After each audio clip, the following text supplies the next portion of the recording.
An author and entrepreneur who was born in Iran and raised in New York is sharing a story that hits very close to home.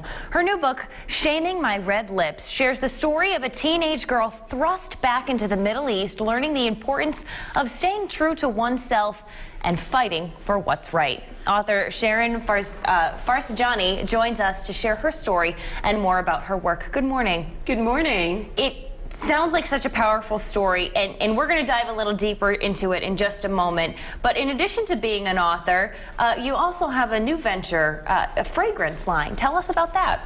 I do. So the book is really the heart of how everything started. After I wrote my memoir, I launched a company as an outlet for further self-expression, and it's called Desert 35, and we create our own custom scents, and we also have 6 lines of signature scents that are all inspired by a female's journey of self-discovery, which is the book, which are the emotions that the scents are inspired by. And they've said that the power of scent can trigger a lot of great memories. So it can remind you of a person or a time in your life. So I like the fact that you've used that to create these signature scents.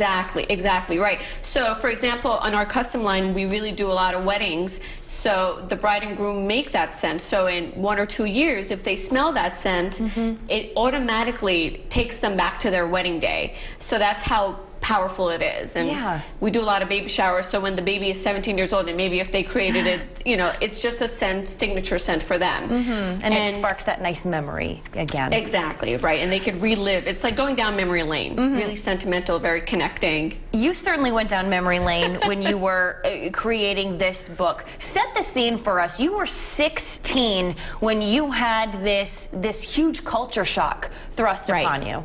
Right, I was 16.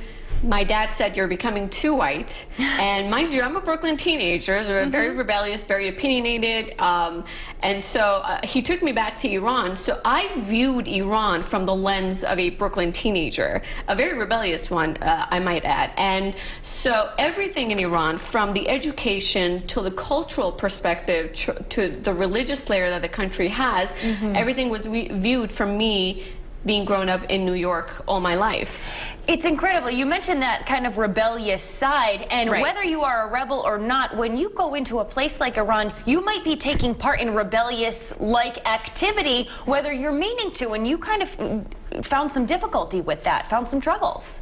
Well, absolutely. The first thing was I didn't even understand Farsi. My Farsi was on crutches. So when they spoke to me, I felt like I didn't even know what they were saying to even answer back. And then my scarf, I remember when the plane landed, I glued myself to the chair because my mother told me, okay, so now you're walking into somewhere that you have to put a scarf on at all times when you're out in public. So, and you can't have the scarf like here. You have to have it covering the majority of your hair. Sure. So I said, okay, you know, being a good sport, I said, it's not a big deal, I could do that.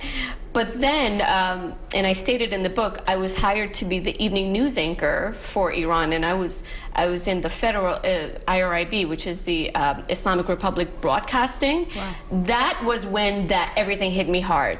Not in addition to being a teenager and trying to understand the whole cultural layer, but that's the religious layer really was coming deep inside my personal life.